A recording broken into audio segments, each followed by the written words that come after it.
And as we are standing, I'm going to call forward a few special people first.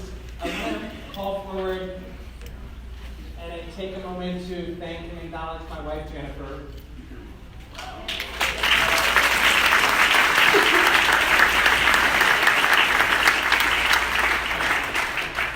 She hates this moment. I love you very, very much. You couldn't do any of this without her. We're going to call for Jennifer and my mom, who's here, and Sabina, and they are going to open our ark for this moment of dedication. They had no idea this is happening, but they're going to. See, it's happening. And we're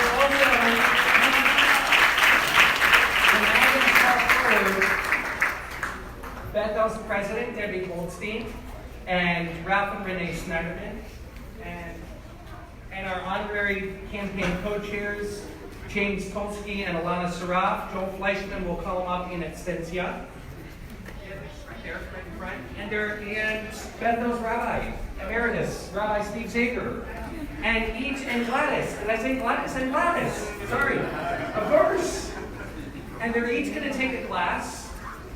And in a moment, we're going to open our ark. Now the ark is being opened, and we are going to inaugurate our building by breaking a glass.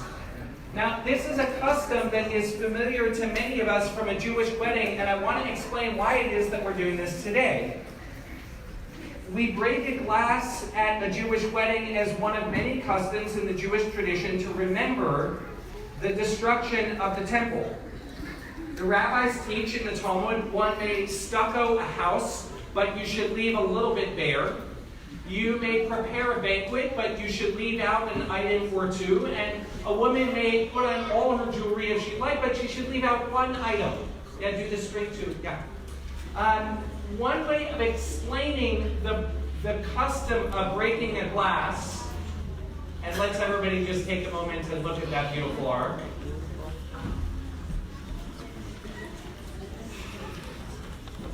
It takes your breath away.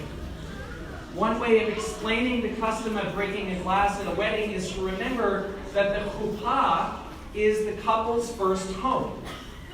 And we break a glass to dedicate that home.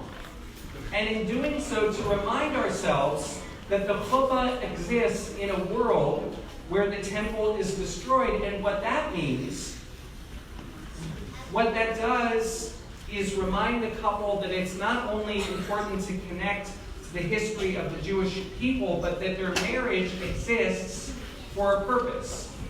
Why did they go from being one individual to becoming two individuals? And the purpose of coming together is to help redeem a world which is broken. The idea is, and this was the idea in the temple, that the windows of the temple didn't bring in lights from the outside. The windows in the temple were actually shaped to shine light from inside the temple out into the world, which needed God's light. And so, what we do today, and I'm going to ask everybody to look at your programs. Look at your programs. And we are going to read a dedication together. Our glass breakers should put their glasses at their feet to be ready to break.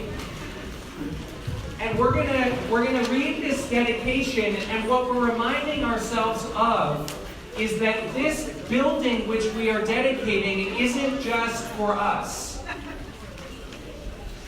It exists to shine light, to shine God's light, to shine goodness and righteousness and justice and all that is right in the world out into the world. And we're going to take the shards of these glasses and we're going to bring them together and make of them a mezuzah. And that mezuzah is going to be on the doorpost of our main entrance.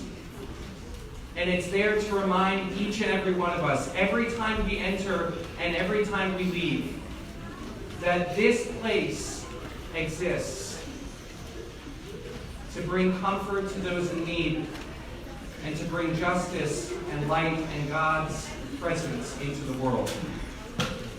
So please read together with me, and then you guys are going to break. In dedicating our newly